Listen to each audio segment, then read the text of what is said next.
வேண்டிக் கொண்டாராம். நான் எப்பொழுது அரங்கன் கரத்தை பிடிக்கின்றேன் 100 தடா வெண்ணையும் 3 தடா காரவடித்தரும் கொடுப்பேன் என்று அவர்கள் செய்தவர்கள். ஆனால் இதில் அற்புதமான விஷயம், அவர்கள் பெற்ற புண்ணியம் இன்பத்தை நான் பெற்ற இன்பம் நிறைய செய்த நம்மை காப்பாற்ற வேண்டும் என்பதுதான்.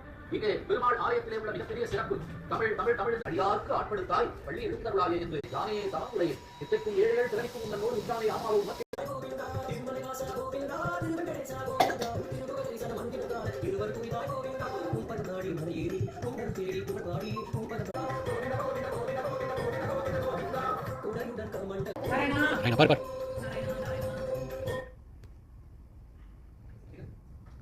சிறப்பாக நாம் காத்துக்கொண்டிருந்த அற்புதமான ஏற்பொழுது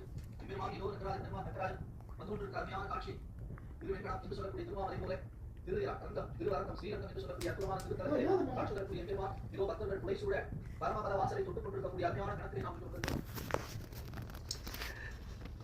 மிக அருமையாக திருவரங்கத்திலே எம்பெருமான் பரமபத வாசலை தொட்டுக் கொண்டிருக்கக்கூடிய அருமையான கணத்திலே நாம் கொண்டிருக்கிறோம். இதற்காக ஆண்டு முழுவதும் காத்துக் கொண்டிருந்தோமோ அத்தகைய அற்புதமான விடியற்காலை பொழுதிலே எம்பெருமானுடைய திருவருளை இங்கே சிந்தித்துக் கொண்டிருக்கக்கூடிய பக்தர்கள் எல்லாம் மனம் மகிழ அருமையாக இதோ பரமபத வாசலை எம்பெருமான் கடக்கக்கூடிய அருமையான நேரத்திலே அற்புதமான நிமிடத்திலே நாம் வந்து கொண்டிருக்கின்றோம். எம்பெருமானே உன்னுடைய திருவுருளை நாம் சிந்திக்கின்றோம். ஒருத்தி மகனாய் பிறந்து ஓர் இரவில் ஒருத்தி மகனாய் ஒழித்து வளர கருத்திலானாகி தான் தீங்கு நினைத்த கருத்தை பிழைப்பித்து கஞ்சம் வயிற்றில் நெருப்பென்ற நின்றடுமாலே உன்னை அறுத்திட்டு வந்தோம் பரிததியாகி திருத்தக்க செல்வமும் சேவகமும் யாம் பாடி வருத்தமும் தீர்ந்து மகிழ்ந்தேரோ என்பாவா என்று ஆண்டான் நாச்சியார் பாடி பரவுகின்றாரே அந்த எம்பெருமான் அந்த திரு அரங்கத்து அம்மானாக இருக்கக்கூடிய எம்பெருமான் இதோ அழகாக அந்த படிக்கட்டிலே வந்து கொண்டிருக்கக்கூடிய அருமை தருணம். அந்த அற்புத தருணம் தான் நாம் காத்து கிடந்த தருணம்.